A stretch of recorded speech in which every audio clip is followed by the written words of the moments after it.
रूस ने यूक्रेन की जानिब से लड़ने वाले साबिक बरतानवी फौजी को गिरफ्तार कर लिया। रूसी वजारत दिफा का कहना है कि क्रिस्क से गिरफ्तार फौजी की शिनाख्त जेम्स स्कॉट राइस एंडरसन के नाम से हुई है।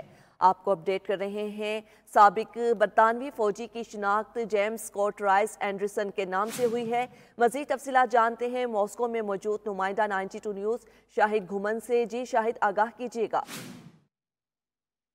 जी बिल्कुल, रूस के इलाके कुर्स्क से यूक्रेनी अफवाज की पसपाई जारी है, जबकि रूसी अफवाज ने पेशकदमी करते हुए कुर्स्क के बेशतर इलाके को यूक्रेनी फौज के कब्जे से आजाद करा लिया है। इस पेशकदमी के दौरान रूसी अफवाज ने कुर्स्क के एक गांव से बरतानवी किराए के फौजी को पकड़कर कैदी बना लिया है, जिसकी शिनाख्त जेम्स स्कॉट रेज एंडरसन के नाम से हुई है। ट्राइका नामी टेलीग्राम चैनल ने पकड़े जाने वाले बरतानवी फौजी के साथ सवालो जवाब के तबादले की वीडियो पोस्ट की है, जिसमें वो बता रहा है कि उसने 2019 से 2023 तक बरतानिया की मुसल्ह अफवाज की 22वें सिग्नल रेजिमेंट में खिदमात अंजाम दी हैं। फिर उसे मुलाजमत से बर्खास्त कर दिया गया, जिसके बाद उसने माली और खानदानी मसाइल की वजह से यूक्रेनी फौज में शामिल होकर किराए के फौजी के तौर पर लड़ने का फैसला किया।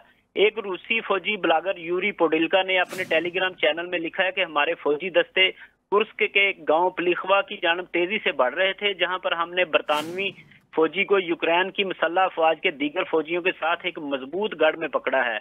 उसका कहना था कि हमने इन तमाम फौजियों को कैद कर लिया है और जल्द ही हम पूरे गांव को यूक्रेनी कब्जे से आजाद करा लेंगे। जी, यूक्रेनी कब्जे से आज़ाद करा लेंगे। बहुत शुक्रिया शाहिद घुमन आपका।